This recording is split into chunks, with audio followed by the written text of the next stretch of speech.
They were born into a name that carries centuries, a family of counts, forests, and industrial power.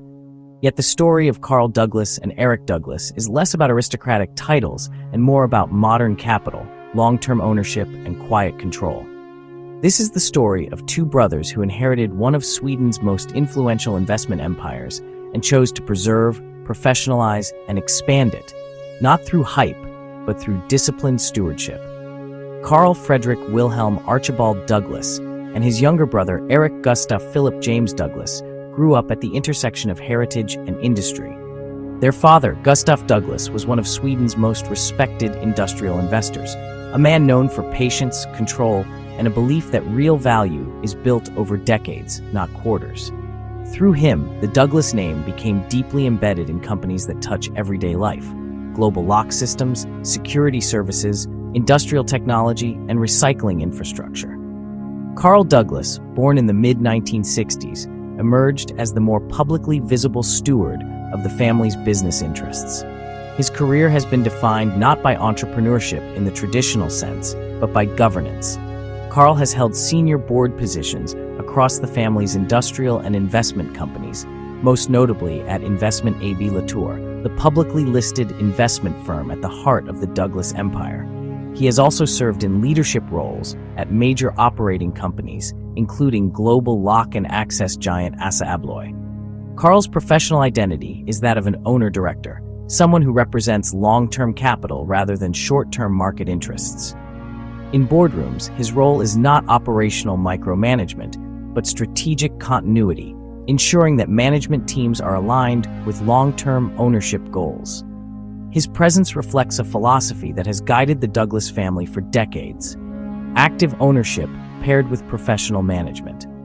Eric Douglas, though less visible in the public eye, is no less central to the family's power structure. As a major beneficial owner of the family's holding companies, Eric plays a critical role in maintaining control over the Douglas industrial portfolio.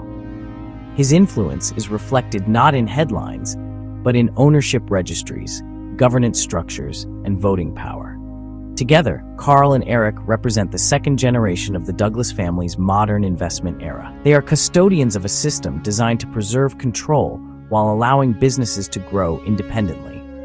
That system is anchored by Investment AB Latour. To understand the Douglas brothers, you must understand Latour.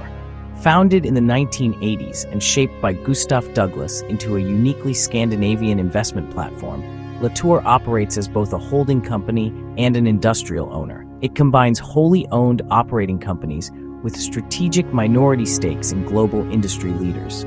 Latour's most famous holdings include ASSA ABLOY, one of the world's largest manufacturers of locks and access control systems, Securitas, a global security services company, and Tomra, a leader in reverse vending and recycling technology. These are not flashy consumer brands, they are infrastructure businesses. They solve persistent, real-world problems, and they generate stable cash flows over long periods of time. The Douglas family controls Latour through a network of private holding companies that secure voting power and long-term influence. While Latour is publicly traded, its strategic direction is firmly anchored by family ownership. This structure allows the company to operate with the transparency of a public firm while retaining the stability of a privately controlled enterprise. Carl and Eric's stewardship is visible in how this structure functions. Both brothers are involved at the ownership and governance level, ensuring that key decisions reflect the family's long-term philosophy.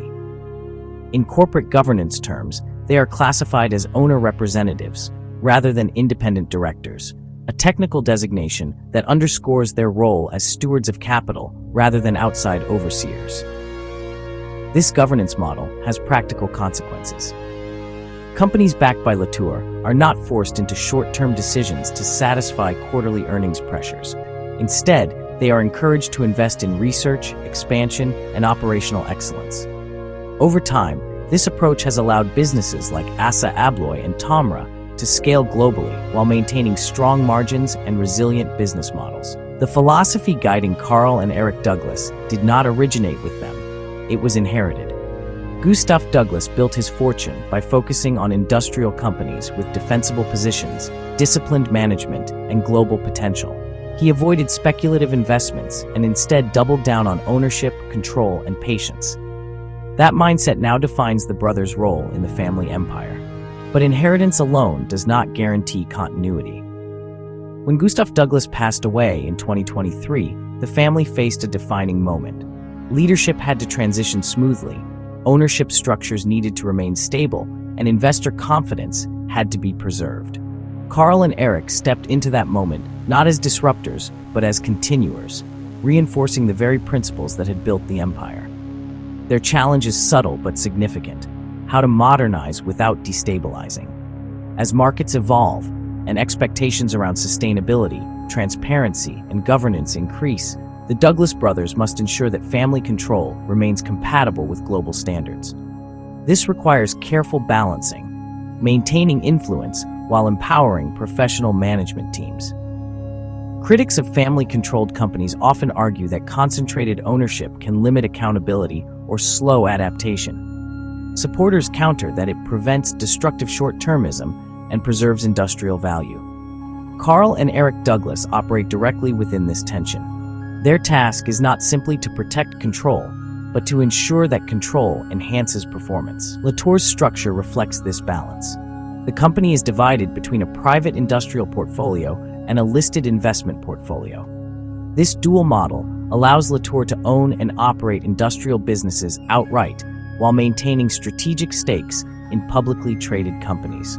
It also creates internal diversification. Stable cash flows from mature businesses can support growth initiatives elsewhere in the portfolio.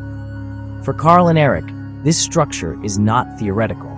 It is their daily reality. Decisions about capital allocation, board appointments, acquisitions, and divestments all flow through this framework. The brothers are not operators, but they are architects, shaping the system within which others operate. Despite their wealth and influence, both brothers maintain an unusually low public profile. There are few interviews, limited media appearances, and little personal branding. This discretion is deliberate. In the Douglas family tradition, power is exercised quietly, and reputation is built through consistency rather than visibility. Philanthropy and social responsibility also form part of the family legacy, though in a restrained European style. Rather than high-profile foundations, the Douglas family has historically supported cultural institutions, education, and regional initiatives. Their responsibilities extend beyond capital markets to land stewardship, heritage preservation, and long-term regional development. From an investor's perspective, the Douglas model offers several lessons. First, concentrated ownership combined with active governance can produce durable value. Second, industrial businesses with recurring demand, security, access, infrastructure provide resilience across economic cycles. Third, patience is a strategic advantage when capital is aligned with long-term goals. Carl and Eric Douglas embody these lessons, not as founders, but as stewards. Their wealth is not the result of a single breakthrough or disruptive idea, but of decades of disciplined ownership. They are not household names, yet their decisions shape companies that operate in more than 100 countries and employ tens of thousands of people. Looking forward, the brothers face a rapidly changing world. Digitalization, sustainability demands, and geopolitical uncertainty all pose challenges for global industrial groups. For companies like ASSA ABLOY and Securitas, this means investing in smart technology, digital access systems, and environmentally responsible operations. For Latour, it means remaining selective, adaptive, and patient. The story of Carl and Eric Douglas is ultimately not about spectacle. It is about continuity, about how wealth, when structured and governed carefully, can persist across generations. In an era obsessed with fast exits and overnight success, the Douglas brothers represent a different archetype: the long-term owner, the boardroom steward, the quiet billionaire. Their legacy will not be measured by viral moments or personal branding, but by whether the companies under their stewardship remain strong, innovative, and relevant decades from now. In that sense, Carl and Eric Douglas are not merely inheritors of wealth. They are guardians of a system designed to outlast them. They remind us that some of the most powerful forces in global capitalism operate without noise. They vote, they appoint, they govern, and they let businesses compound value slowly, steadily, and deliberately. That is the Douglas way.